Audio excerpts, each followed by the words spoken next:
Amen. Amen les amis.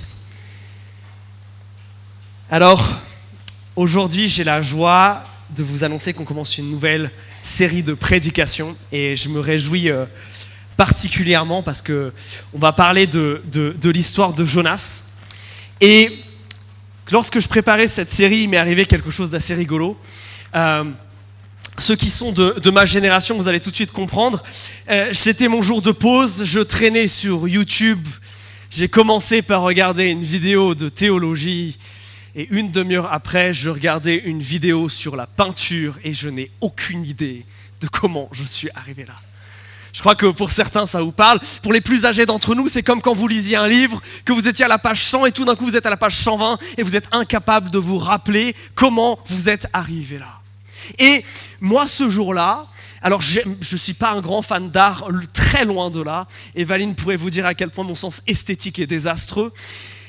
Et je tombe sur quelque chose qui parle du mouvement du clair-obscur dans la peinture. Et l'orateur disait la chose suivante. Les peintres de cette période, ils ont compris quelque chose. Que la seule chose qui soit vraiment digne d'être représentée, c'est la lumière. Parce que la lumière, elle montre des contrastes. Et l'auteur montrait ce tableau que vous connaissez peut-être, du peintre Rembrandt. C'est une scène de la Bible, ça.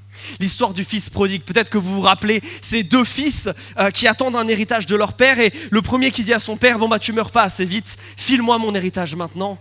Qui va ensuite le dilapider et va revenir à genoux, se repentant auprès de son père. Et le second, qui lui est pas content depuis le départ. Tout le jeu de lumière ici nous montre tous les contrastes. Et je trouve ce tableau absolument magnifique. Les deux personnages en lumière, contrastent. L'un debout, l'autre à genoux. L'un de dos, où on voit toute sa misère, tous ses habits déchirés. L'autre de face, le visage rayonnant, parce que la chose la plus belle, c'est le visage de Dieu dans tout ça. Un qui s'humilie, qui est droit, qui prend toute la place. L'autre, le frère, on le voit à peine, caché derrière, dans l'ombre. Tout ce tableau se lie avec ces contrastes. Et l'histoire de Jonas, que nous allons étudier pendant ces quelques semaines ensemble, c'est une histoire où ça, c'est partout. C'est une histoire de contraste. D'ailleurs, il faut qu'on augmente celui du vidéoprojecteur, parce que je sais que vous ne voyez pas hyper bien, c'est marqué Jonas, une histoire de contraste. Dans l'histoire de Jonas, il y a des contrastes partout. Des contrastes entre ce que Dieu veut et ce que les hommes font. Entre ce que les hommes comprennent de Dieu et derrière les actions qu'ils vont mener. Entre ce que fait le peuple hébreu, le peuple d'Israël, le peuple qui est censé représenter Dieu et les autres. Il y a des contrastes partout. Et pendant ces quelques semaines, c'est ce qu'on veut étudier ensemble.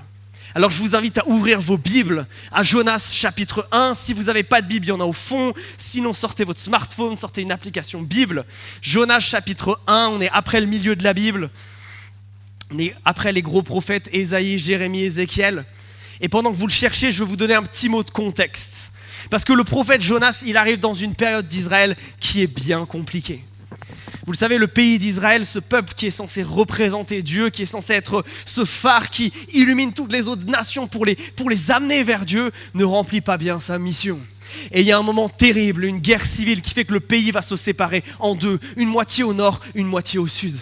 Et c'est catastrophique. C'est de pire en pire.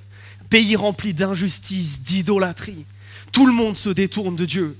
Mais au moment où Jonas commence son ministère, les choses vont un peu mieux.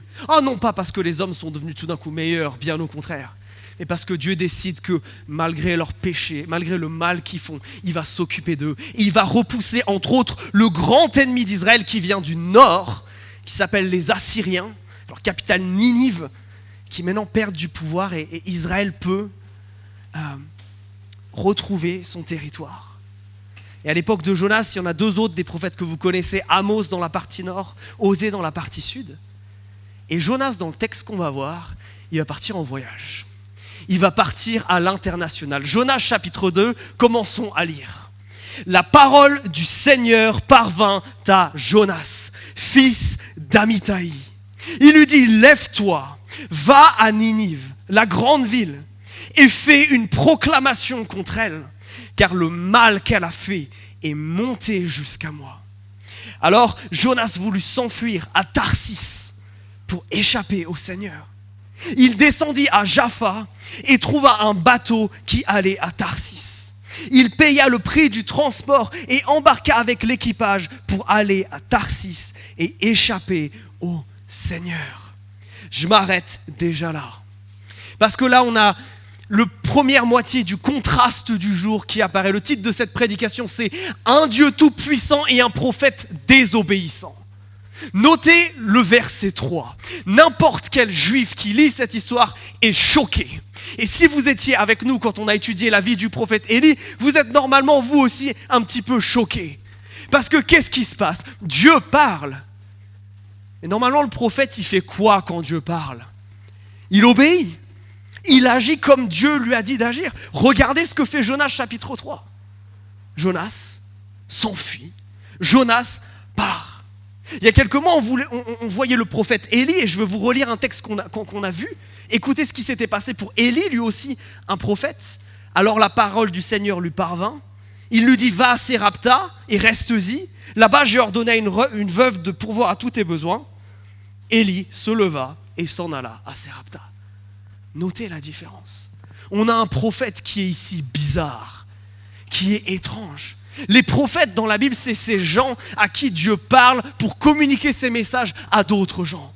C'est des gens dont le job, c'est d'avoir les oreilles grandes ouvertes 24/24 pour écouter ce que Dieu a à dire et le transmettre. C'est des gens qui ont l'habitude d'entendre Dieu parler.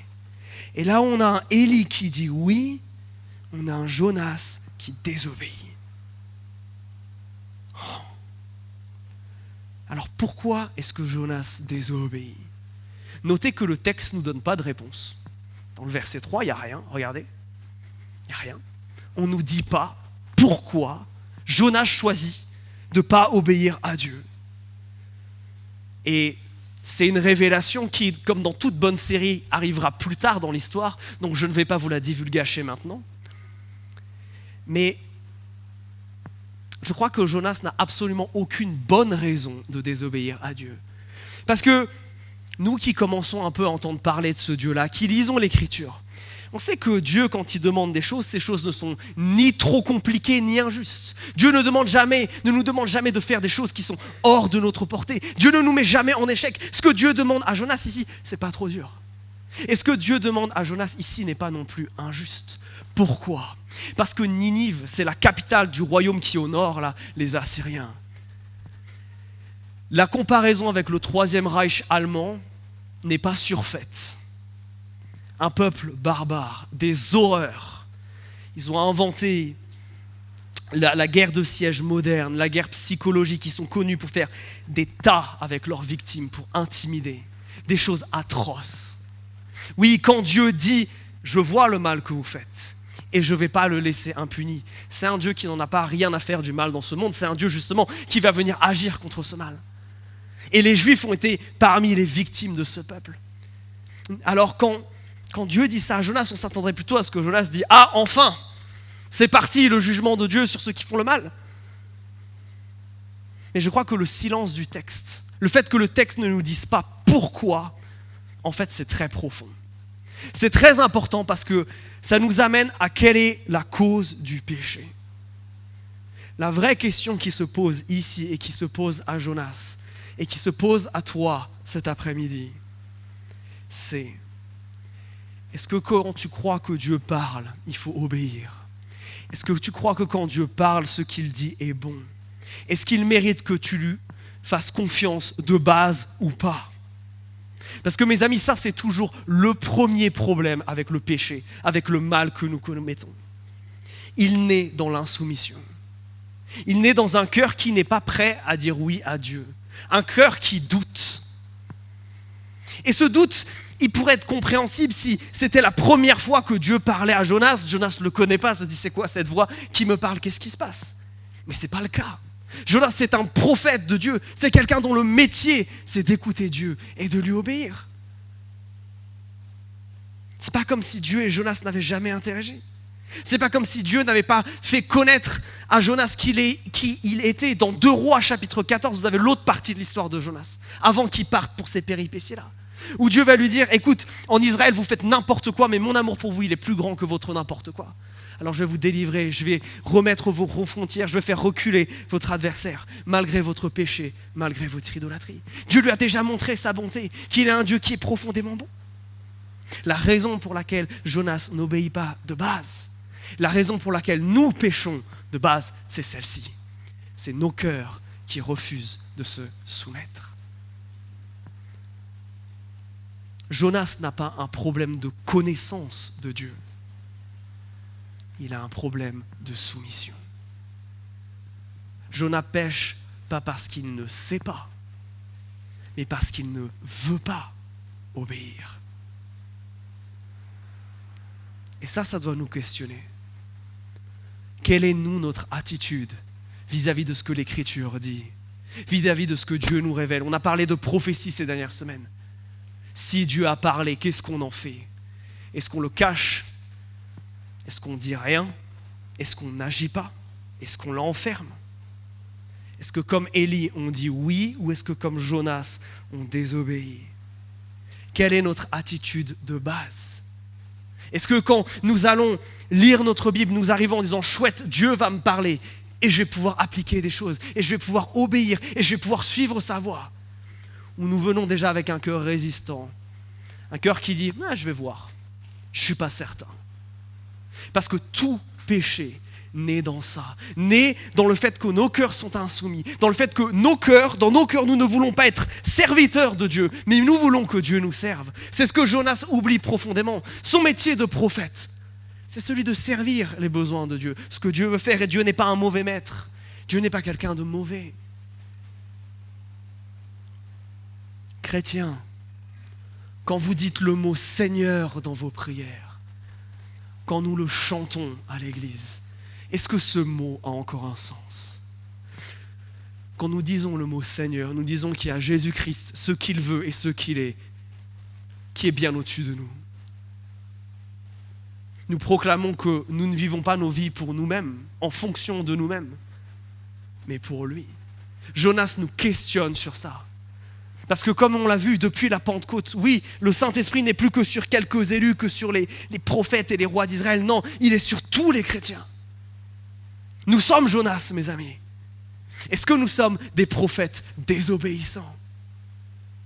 Est-ce que de notre cœur monte cette insoumission? Tout le péché vient de là. Ça, c'est déjà un problème. Mais le péché, il ne donne rien, il prend tout. Et l'insoumission va faire suite à un nombre de conséquences absolument terribles pour Jonas. Parce que choisir de pécher, c'est choisir de souffrir. Le péché n'est jamais neutre, mes amis. Oh, attention. Non pas parce que Dieu, c'est un Dieu qui a une matraque dans la main et qui nous punit dès qu'on fait quelque chose de mal. Mais c'est que objectivement, aller à l'encontre de la volonté de Dieu, c'est aller dans un endroit où il n'y a pas de vie, où il n'y a pas de bonheur, un endroit qui nous coûte. Et c'est ce qui va arriver à Jonas. Et je vais vous montrer maintenant les 3 conséquences que ça a sur lui. Regardez la suite du texte, on va continuer l'histoire. Jonas veut donc fuir à Tarsis. Il rentre dans un bateau et verset 4, le Seigneur lança un grand vent sur la mer et il s'éleva sur la mer une grande tempête. Le bateau menaçait de se briser. Les marins eurent peur, chacun de crier vers son Dieu, et ils lancèrent à la mer le chargement du bateau pour l'alléger. Jonas descendit au fond du navire, se coucha et s'endormit profondément. Le chef d'équipage s'approcha de lui et lui dit: qu'as-tu donc à dormir? Lève-toi, invoque ton Dieu, peut-être que ce Dieu pensera-t-il à nous et nous ne disparaîtrons pas. Ils se dirent l'un à l'autre: venez, tirons au sort pour savoir qui nous attire ce malheur. Ils tirèrent au sort et le sort tomba sur Jonas. Alors ils lui dirent: explique-nous s'il te plaît, qui nous attire ce malheur? Quelle est ton activité? D'où tu viens? Quel est ton pays? Et de quel peuple es-tu? Il leur répondit: je suis hébreu et je crains le Seigneur, le Dieu du ciel, qui a fait la mer et la terre ferme. Les hommes eurent très peur. Ils lui dirent: qu'as-tu fait là? Ils savaient en effet qu'il fuyait pour échapper au Seigneur, parce qu'il leur avait expliqué. Ils lui dirent: que devons-nous faire de toi pour que la mer se calme envers nous? Car la mer se déchaînait. Il leur répondit, prenez-moi, lancez-moi à la mer et la mer se calmera envers vous. Je sais que c'est moi qui attire sur vous cette grande tempête. Les hommes ramaient pour gagner la terre ferme, mais ils n'y parvenaient pas parce que la mer se déchaînait toujours plus contre eux. Je m'arrête là, avant la fin de l'histoire. Il en reste un petit peu. C'est littéralement, pour Jonas, cette histoire, une descente dans la tombe. Le péché, mes amis, ne donne rien, il prend tout. C'est le pire des créanciers. C'est celui à qui tu donnes ça et qui prend tout ça. Parce que voilà les 3 conséquences qui arrivent sur Jonas. Jonas, il va. La conséquence du péché numéro 1, c'est la fuite. Deuxièmement, c'est la folie. Et troisièmement, c'est la fatalité. C'est les 3 choses qui tombent sur Jonas. Qu'est-ce que Jonas fait après s'être rebellé contre Dieu ? Il cherche à partir, il fuit. Il cherche à fuir la présence de Dieu dans son péché. Regardez, Jonas va engager des frais conséquents. Il va amarrer un bateau qui va partir à Tarsis. Tarsis, c'est en Andalousie, c'est en Espagne, c'est l'extrême ouest du monde connu pour eux. Il veut aller au plus loin du plus loin. Il s'échappe, il quitte l'endroit où il est, il va dans le plus grand port, à Joppa, il monte dans un bateau. Et puis, parce que la tempête arrive, alors il commence à essayer de s'échapper dans le sommeil. Et puis, quand ça ne marche pas et que le bateau est stoppé par cette tempête, il tente un dernier échappatoire, celui de la mort, en demandant aux autres, balancez-moi par-dessus bord. Fuir la présence de Dieu, celle que nous venons chanter comme étant magnifique, comme étant bonne. N'est-ce pas tellement bizarre, n'est-ce pas tellement contradictoire pour un prophète ? Parce que s'éloigner de Dieu, c'est s'éloigner de celui qui donne la vie. Et cette fuite, elle est inutile et on va le voir plus tard. Mais c'est ce que le péché cause en nous, la fuite de la présence de Dieu. Plus que de fuir ce que Dieu veut, il essaye de fuir Dieu lui-même. Le verset 3 insiste sur ça. Il veut fuir Dieu. Et je crois que c'est la chose la plus triste qui soit. Vous qui êtes ici cet après-midi, vous savez pourquoi vous êtes là. Parce que vous croyez qu'ici il se passe des choses. Vous cherchez la présence de Dieu, ou du moins on vous a dit qu'ici Dieu agissait. Alors vous êtes là. Alors vous chantez de tout votre cœur parce que vous croyez que c'est plus que des mots. Alors on écoute ce que dit la Bible parce qu'on croit que Dieu nous parle vraiment. On est là pour rencontrer Dieu. Mais la conséquence numéro 1 du péché, c'est celle-ci. C'est celle qui vient nous éloigner de la présence de Dieu. Oh, attention, c'est pas Dieu qui nous quitte. C'est pas Dieu qui s'éloigne. C'est pas Dieu qui nous abandonne. C'est nous qui partons. Ça, c'est le péché. Et c'est ça qui est profondément triste. Tu sens Dieu qui est loin. Tu sens Dieu qui est peut-être pas aussi fort qu'avant. Tu sens une forme de distance. C'est bien possible que ça soit lié au péché. Parce que c'est ce que le péché fait. Le péché vient anéantir cette communion avec Dieu. Anéantir cette envie, ce désir en nous de nous trouver avec l'être le plus incroyable de l'univers. Oui, tu te rends compte que tu aimerais passer plus de temps avec Dieu et que tu n'y arriveras pas ? Tu n'y arrives pas ? C'est peut-être ça. Mes amis, le péché n'est jamais neutre. Il ne donne pas, il prend. Et la première chose qu'il prend, la première chose à laquelle il s'attaque, c'est celle-ci. C'est notre désir d'être dans la présence de Dieu. Il nous amène à le fuir. C'est ce qui s'est passé pour Adam et Ève dans le jardin d'Éden. Rappelez-vous, quel est leur premier réflexe après avoir croqué dans le fruit ? Se cacher. Et je crois que c'est absolument terrible parce qu'il n'y a qu'auprès de Dieu qu'il y a le pardon, qu'il y a la guérison, qu'il y a la réconciliation. Et que le péché nous fait fuir ce qui au final va nous donner la vie. Je vous ai dit, il y a 3 F. Il y a la fuite. Ensuite, il y a la folie. J'exagère un petit peu avec ce mot, mais pas tellement. Parce que Jonas, il sait très bien qui est Dieu. Jonas, il n'a aucun problème pour comprendre qui est ce Dieu qui lui parle depuis des années. Et pourtant, il va y avoir ce qu'on appellerait aujourd'hui une dissonance cognitive profonde entre ce que Jonas sait et ce que Jonas fait. Regardez le verset 9. Quand il explique le Dieu auquel il parle, qu'est-ce qu'il dit sur ce Dieu ? Il dit que c'est le Dieu qui a fait le ciel, qui a fait la mer et qui a fait la terre ferme. Sous-entendu, le Dieu auquel je crois moi, c'est pas un de vos petits dieux qui règne sur une montagne, sur une colline ou juste sur votre pays. Non, mon Dieu à moi, c'est celui qui a tout créé. Et parce qu'il a tout créé, il règne sur toute chose. Il est souverain sur toute chose, ce Dieu-là. Ok. Si Dieu est souverain sur absolument toute la terre, comment est-ce qu'il peut espérer lui échapper? Incohérent. Que Jonas nage comme un poisson, qu'il court aussi vite qu'il puisse sur terre, ou même s'il avait des ailes pour voler, il ne peut pas échapper au Dieu qui a tout créé. Et là, il y a une profonde déconnexion. Parce qu'on a même l'impression que dans le verset 9, Jonas il dit ça avec un petit peu d'orgueil, un petit peu de fierté, de « moi je sers ce Dieu-là ». Et je crois qu'il ne se rend absolument pas compte de toute l'ironie de sa déclaration. Oui, le péché nous amène dans cette folie cette dissonance cognitive. Parce que la folie, selon Albert Einstein, c'est de faire toujours la même chose en espérant des résultats différents. Il fuit toujours plus loin et ça ne change absolument rien. Ça n'apaise pas la tempête. Dieu est toujours plus là. Donc non seulement le péché nous entraîne dans une fuite de la présence de Dieu, mais il nous entraîne dans une forme de folie, nous aveugle, nous permet de croire des choses et d'agir de manière différente. Le péché a un pouvoir aveuglant qui est absolument fou. N'avez-vous jamais noté ça? Quand vous avez ces amis qui sont chers à vos cœurs, ils savent ce qu'ils devraient faire et pourtant ils ne le font pas. Et des fois vous avez ces discussions lunaires avec eux, vous leur dites mais si Dieu il est très clair, il faut que tu fasses ça, il faut que tu agisses comme ça. C'est pourtant très simple. Et tout d'un coup c'est comme si une ampoule s'allumait. Et tout d'un coup c'est comme si vous veniez de leur dire quelque chose qu'ils ne savaient pas alors qu'ils le savent très bien. Pourquoi? Parce que le péché aveugle. Parce que le péché nous pousse dans cette dissonance-là.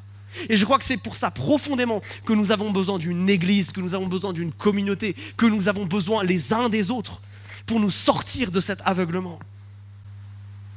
Pour au moins nous amener, comme le fait le chef d'équipage envers Jonas, à le confesser. Fuite, folie et enfin fatalité. La fuite de Jonas de la présence de Dieu lui amène même à souhaiter la mort. Jonas a décidé qu'il n'irait pas à Ninive et il va tout faire pour ne pas y aller. Il préfère mourir. Il préfère mourir que d'obéir. Il préfère être balancé à l'eau plutôt que de suivre ce que Dieu veut qu'il fasse. Il préfère mourir plutôt que de s'humilier, de revenir à Dieu et de changer d'avis. Et regardez, c'est le verset 12, il va faire cette demande complètement folle aux marins. Jetez-moi par-dessus bord. Allez-y, balancez-moi. Parce que la route du péché, mes amis, elle ne se finit qu'à un seul endroit, le désespoir. Le péché, c'est ce cercle vicieux qui, de fuite, amène à un aveuglement, à cette folie qui se renforce, qui t'amène de désespoir en désespoir et qui amène à la mort. Oui, je vous le disais, le péché prend tout. Et dans cette demande, les spécialistes de la Bible débattent pour savoir si Jonas il est simplement lâche et il n'ose pas y aller lui-même et il demande qu'on le balance. Ou alors il y a même une forme de sadisme chez lui, de faire aux autres ce qu'il n'ose pas faire. Mes amis, c'est ça la gravité du péché, c'est ça la puissance du péché, c'est ça tout le problème du péché. Et c'est tout le problème de Jonas. Jonas est censé être celui qui sait tout sur Dieu. C'est un Hébreu, il connaît, Dieu lui parle. Et à tous ces égards, nous qui sommes chrétiens, nous lui ressemblons énormément. Mais au lieu d'être un prophète obéissant, c'est un prophète désobéissant. Dans l'insoumission naît le péché qui se transforme en fuite, en folie et enfin dans cette fatalité. C'est pour ça que nous ne pouvons pas blaguer avec notre péché. C'est pour ça que nous devons lui déclarer la guerre. Le péché en nous avant le péché des autres, attention. C'est pour ça que les épîtres et l'évangile sont tellement radicaux avec ça. C'est parce que ce péché casse et ce péché détruit. Et cette histoire, jusque-là, elle est vraiment pas drôle. Elle est vraiment triste. Si on regarde les choses du point de vue Jonas, c'est pas fou. Mais si on prenait les choses du point de vue de Dieu maintenant, si on passait de l'autre côté du contraste, il y a un prophète désobéissant, mais de l'autre côté, il y a quoi? Il y a un Dieu qui est totalement à l'opposé de ça. Il y a un Dieu qui est tout puissant. Et c'est ce dont je veux vous parler maintenant. Parce que c'est tellement beau, c'est tellement grand, c'est tellement puissant. Nous disons que Dieu est tout puissant, c'est une de ses caractéristiques. Dieu, il est comme ça. On dit que Dieu, il est amour, dans son caractère d'aimer, au même titre qu'il est amour, qu'il est bon, qu'il est saint, qu'il est grand, Dieu est aussi tout puissant. Il n'y a absolument rien qui peut l'empêcher de faire ce qu'il veut. La toute-puissance, c'est le quoi de Dieu. Et la manière dont il exerce cette toute-puissance, c'est ce qu'on voit ici. C'est ce qu'on appelle cette souveraineté. Et regardez comme rien n'échappe à Dieu. Rien n'est trop cassé, rien n'est trop grand, rien n'est trop petit pour que Dieu intervienne. Dieu, Jonas l'a dit, c'est le Dieu de toute la terre. Oh, tu crois parce que tu fuis Israël que Dieu ne peut pas le rattraper? Que Dieu n'est pas là, que Dieu n'est plus présent? Bien au contraire, Dieu est là même dans les vagues. Il est non seulement souverain sur toute la terre, mais sur tous les éléments de cette terre. Il envoie du vent, il crée une tempête. Il arrête le bateau de Jonas. Ce Dieu-là, il est présent partout dans le monde, pas que sur le peuple hébreu, non. Il envoie Jonas aller à Ninive. Il l'envoie partout, souverain sur toute chose qu'il y a dans cette terre, sur tout être qu'il y a dans cette terre. Mais ce que je trouve bien plus extraordinaire que ça, c'est que Dieu est souverain sur la désobéissance de Jonas. Jonas ne peut pas tordre le bras à Dieu. Parce que ce qui est vachement, presque pervers dans la manière de Jonas faire, c'est que dire à Dieu, non mais j'irai pas, tu pourras pas me forcer à y aller. Je préfère mourir que y aller. Et je vais te mettre mal parce que je vais refuser de me repentir. Je vais refuser de revenir sur la terre ferme. Et je vais mettre tout cet équipage en danger. Et tu sais quoi? C'est eux qui vont me balancer à la mer. C'est eux qui vont charger d'un péché, qui vont charger d'un crime. C'est diabolique. Jonas essaye de forcer la main de Dieu ici. Est-ce qu'il y arrive? Absolument pas. On ne peut pas forcer le bras de Dieu. Mais ce que je trouve encore plus extraordinaire sur ça, c'est que, vous avez peut-être vu, il y a plusieurs autres chapitres. Donc l'histoire ne se termine pas là. Dieu va en faire encore beaucoup de choses et je ne vais pas vous spoiler la suite.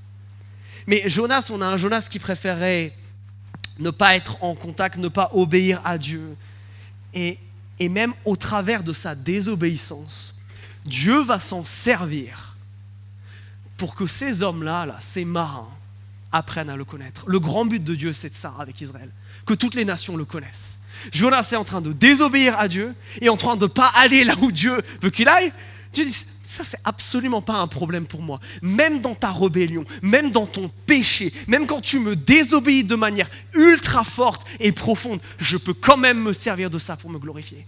Dieu, c'est le plus grand des joueurs d'échecs. J'aime tout le temps citer cet exemple. Peut-être que vous avez vu cette série, Le jeu de la dame, où il y a cette super prodige des échecs. Il y a une scène incroyable où elle a des tonnes de plateaux d'échecs devant elle. Et cette prodige, elle bat ses adversaires. Elle joue en même temps sur tous les plateaux. Elle les éclate, elle les lamine. La souveraineté de Dieu, c'est la même chose. Tu peux essayer de jouer contre Dieu, tu vas perdre.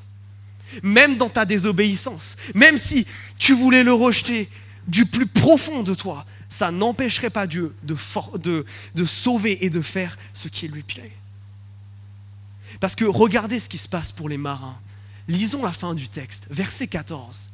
Alors ils invoquèrent le Seigneur. Ils dirent, Seigneur, s'il te plaît, fais en sorte que nous ne disparaissions pas à cause de la vie de cet homme et ne nous charge pas d'un sang innocent. Car c'est toi, Seigneur, qui as agi comme tu l'as voulu. Puis ils prirent Jonas et le lancèrent à la mer, et la fureur de la mer s'arrêta. Les hommes eurent peur, ils furent saisis d'une grande crainte du Seigneur. Ils offrirent un sacrifice au Seigneur et firent des vœux. Vous vous rendez compte? Jonas ne veut pas parler de la part de Dieu, et Dieu utilise la vie de Jonas pour parler aux autres. C'est absolument fou. C'est absolument incroyable. Je crois qu'un des grands problèmes dans notre vie chrétienne, c'est que nous oublions cela. Nous oublions que nous avons un Dieu qui est grandiose, un Dieu qui est souverain, un Dieu qui est maître de tout. Bien souvent, nous voyons nos péchés, nos désobéissances et les conséquences qu'elles ont comme bien plus fortes et bien plus grandes que notre Dieu. C'est le seul qui a un pouvoir de détermination sur nos vies. Absolument pas nous, absolument pas notre péché. Et ça, c'est une bonne nouvelle pour toi. Parce que tes blessures, parce que ton passé, parce que les choses qui t'ont cassé et t'ont brisé, parce que tes péchés passés, ta désobéissance, elle n'est pas obligée de conditionner ta vie maintenant. Oh non, pas parce que tu mérites quoi que ce soit, mais parce que Dieu est souverain. Parce que même ton péché n'a pas le pouvoir d'arrêter Dieu. Ça ne l'a pas empêché de venir mourir à la croix pour toi. Ça ne l'empêchera pas de venir te sauver aujourd'hui. Incroyable cette souveraineté de Dieu. Alors Dieu, il l'exerce comme il veut et surtout, on l'a vu même là, il lance des dés, il tire au sort. Ce n'est pas tellement une pratique biblique pour consulter Dieu. Et pourtant, Dieu est souverain aussi sur ça, il se révèle. Et certains seraient tentés de voir ici l'idée que finalement, tout ce qu'on fait, c'est choisi par Dieu et c'est déterminé. Je ne crois pas que ça soit ça. Je crois que ultimement, Dieu fait ce qu'il veut. Des fois, il agit de manière très forte et très causale, comme ici, où il ne laisse pas trop le choix à Jonas. Des fois, il nous fait des demandes auxquelles on est responsable d'obéir, et puis un jour, il y aura un compte-rendu à faire. Et des fois, la volonté de Dieu, dans sa souveraineté, c'est aussi que nous fassions des choix. Mais ça ne veut pas dire que Dieu ne reste pas tout-puissant et maître de cet univers. Oh, combien cette doctrine, elle est importante. Oh, combien il est bon de savoir que dans tes luttes et dans tes difficultés, il y a un Dieu qui est plus grand, un Dieu qui est plus haut, un Dieu à qui rien n'est impossible et qui est capable de tout. Oh, qu'est-ce que c'est bon pour toi qui traverses quelque chose de difficile en ce moment, où tout s'écroule autour de toi, où tout le monde te lâche, de savoir qu'il y a un Dieu, lui, qui peut encore des choses. Oh, que c'est important pour toi, qui lutte avec un péché en particulier, qui te dit, mais c'est trop fort, c'est trop dur, j'arrive pas à m'en débarrasser. Foutaise, mes amis. C'est faux, c'est profondément faux. Il n'y en a qu'un seul qui soit souverain, c'est Jésus-Christ. Et quelle bonne nouvelle. Et je vais m'adresser à toi qui fuis Dieu. Toi qui t'identifies peut-être à Jonas dans sa fuite. Arrête de fuir. Ta fuite est futile. La fuite loin de Dieu, elle est futile. Tu perds juste du temps. Tu ne forceras pas la main de Dieu. Tu ne trouveras pas le bonheur dans le péché. Non, cette fuite mène à la folie et à la fatalité. Alors maintenant qu'on a établi ce contraste, qu'est-ce qu'on fait entre un Dieu tout-puissant et un prophète qui est désobéissant? Notez que bien que Dieu soit souverain, il laisse Jonas lui désobéir. Comment on réconcilie? Est-ce que Jonas, par exemple, c'était une bonne idée là, cette idée de se balancer à l'eau? C'était vraiment ce que Dieu voulait, ça, les amis? Vous qui êtes là depuis un moment, qui lisez un peu votre Bible, vous croyez vraiment que c'est ce que Dieu veut, ça? Le Dieu que vous connaissez, le Dieu de la Bible, le Dieu qui vient se sacrifier en Jésus-Christ, c'est vraiment le Dieu qui dit « Non, mais au bout d'un moment, j'en ai marre, balance-toi dans la mer et c'est ça que je veux ». Non, non, c'est pas ça notre Dieu. Et c'est ça qui est profondément important dans ce récit, c'est que ceux qui ont la bonne réponse depuis le début, c'est les marins. Et là, il y a un contraste absolument saisissant. Ces marins, c'est pas des juifs, ils connaissent absolument rien sur Dieu, ces gens-là. Pourtant, ils vont agir bien depuis le début, bien qu'ils ne sachent rien. Alors que Jonas, qui sait tout, n'agit pas comme Dieu le voulait. Regardez, c'est absolument incroyable. Qu'est-ce qui se passe quand ils voient que cette tempête arrive, les marins? Quelle est leur réaction? Qu'est-ce qu'ils font? Ils cherchent à comprendre ce qui s'est passé. Ils disent non, attends, cette tempête-là, ça c'est pas naturel ce qui est en train de se passer. Il y a Dieu qui est à l'œuvre, il y a quelqu'un qui a fait quelque chose qui ne va pas. Et regardez, ils enquêtent, ils se parlent, ils essayent ensuite de poser des questions, ils tirent même au sort pour savoir qui est vraiment le responsable. Et en plus, quand ils savent que ça a un lien avec Jonas, alors là, regardez, il y a toute une liste de questions là. Ils essayent de comprendre ce qui s'est passé. Ils ont bien conscience qu'il y a un problème, qu'il y a un péché à la racine. Et ce que ces marins nous montrent, par comparaison, c'est que, à l'opposé de la fuite, qu'est-ce que Dieu voudrait de Jonas? C'est la repentance. C'est le fait qu'ils tournent, qu'ils disent « Ok, j'arrête. Ok, j'accepte de me soumettre, de revenir vers toi. Je te demande pardon pour ces erreurs. Venez, on retourne au port. » C'est ça que Dieu veut. Oh, Dieu n'est pas un Dieu qui aime la mort, qui ne veut pas que les gens périssent, mais il veut qu'ils changent et qu'ils reviennent vers lui. Ézéchiel chapitre 18, verset 32. C'est ça le caractère de notre Dieu.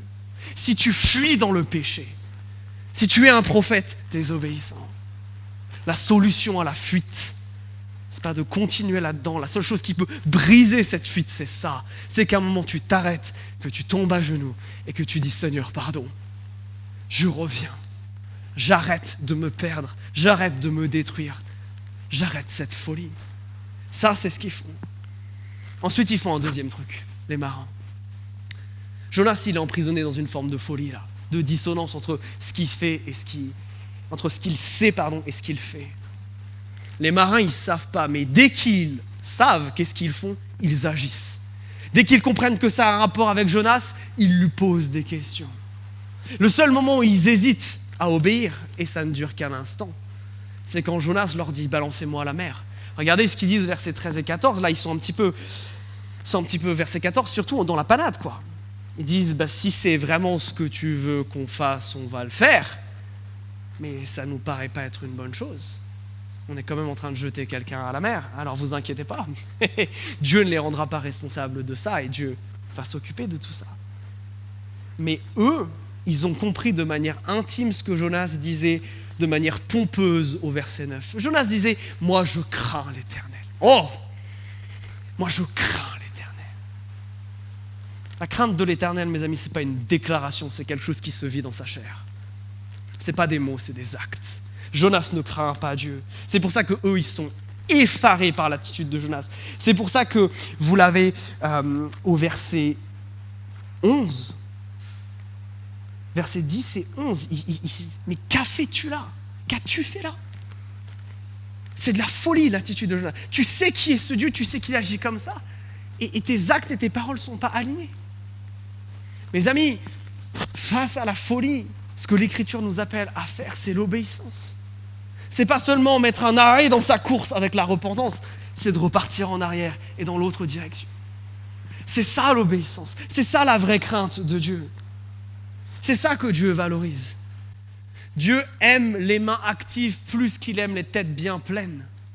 Le chrétien qui est mature, qui a tout compris, c'est le chrétien qui agit en fonction de ce qu'il sait.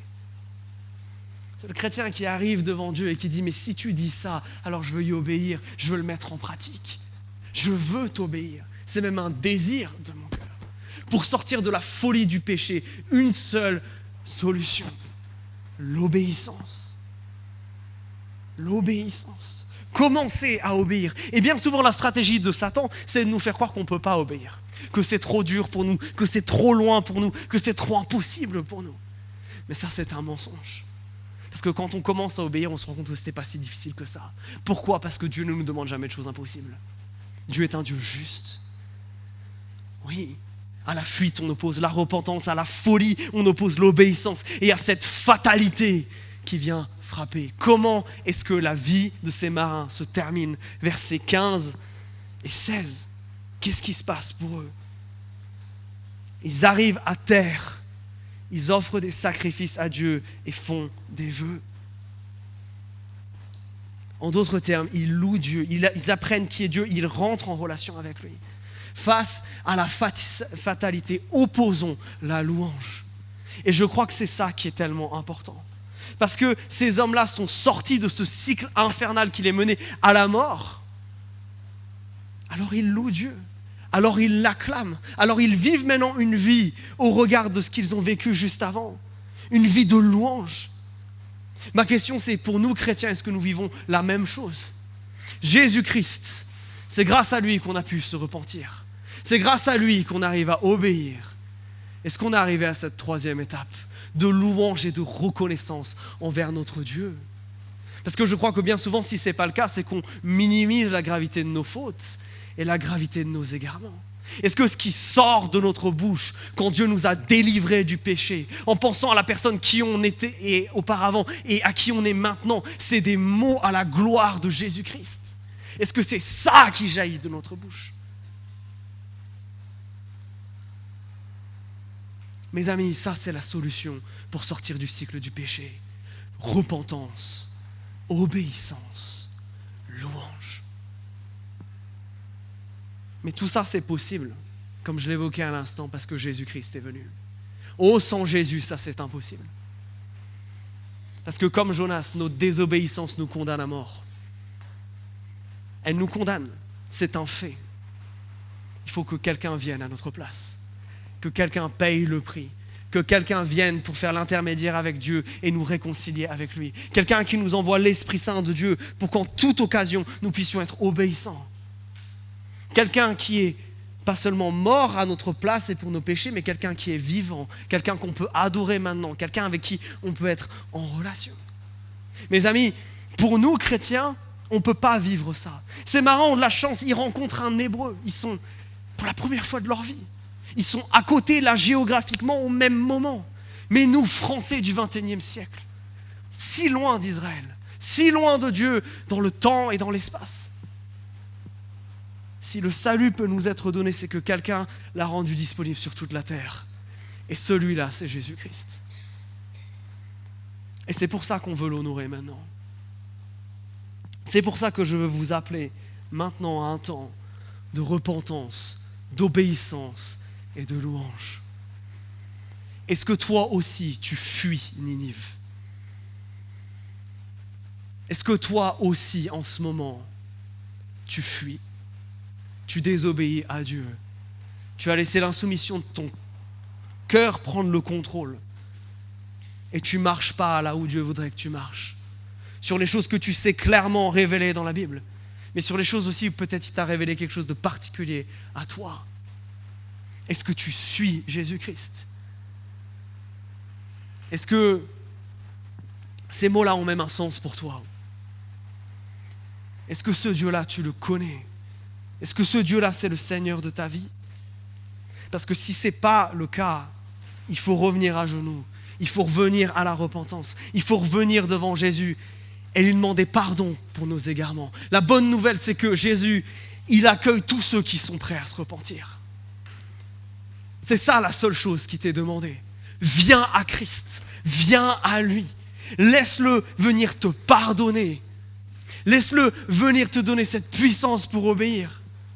Laisse-le transformer ta vie. Mais pour ça, il faut que la fuite cesse. Il faut que tu t'arrêtes maintenant en repentance. Il faut que tu t'arrêtes maintenant devant Jésus-Christ, avant qu'il ne soit trop tard, avant que les conséquences et la folie de ton péché t'emportent. Il faut s'arrêter maintenant. Et comme on l'a vu, c'est pas seulement s'arrêter dans cette course folle au péché, mais c'est ensuite revenir. L'obéissance, c'est revenir vers Dieu.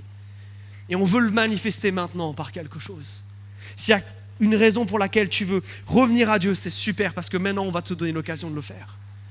Parce que pendant le chant qui suit, on va se rappeler que justement on peut aller vers Dieu grâce à Jésus. On va se rappeler ce qui s'est passé à la croix. Et si tu veux te repentir, si tu veux aller vers Dieu, peut-être même pour la première fois, je veux t'inviter à faire quelque chose, qui est pendant ce chant de te lever et d'aller chercher les éléments qui se trouvent sur les tables à ma droite et à ma gauche. Un gobelet de jus de raisin et un morceau de pain. Parce que ces éléments, ils représentent quelque chose de tellement fort. Le fait que Jésus a dit « Je ne vous laisserai pas périr dans la folie de votre péché, mais je viens vous sauver. Je viens vous sauver en mourant à votre place. » Et c'est ce que ces éléments symbolisent, cette mort et cette résurrection de Christ. Si ça a un sens, si tu veux te repentir, si ces deux choses sont vraies et seulement si elles sont vraies, je veux t'inviter pendant le chant qui va suivre à te lever quand tu le veux, à venir les chercher. Et ensuite, on les prendra ensemble. Mais j'insiste sur le fait que ces éléments doivent avoir du sens. On ne prend pas ça comme juste un rituel. Vous avez des tables dressées devant lui et le Seigneur nous y accueille. Vous y êtes tous invités. La question c'est, est-ce que vous venez participer? C'est un acte important qu'on s'apprête à faire. Alors je vous invite dans vos cœurs à encore y réfléchir un instant, à prendre le temps en repentance de venir devant Dieu et en obéissance de prendre la scène pendant ce chant.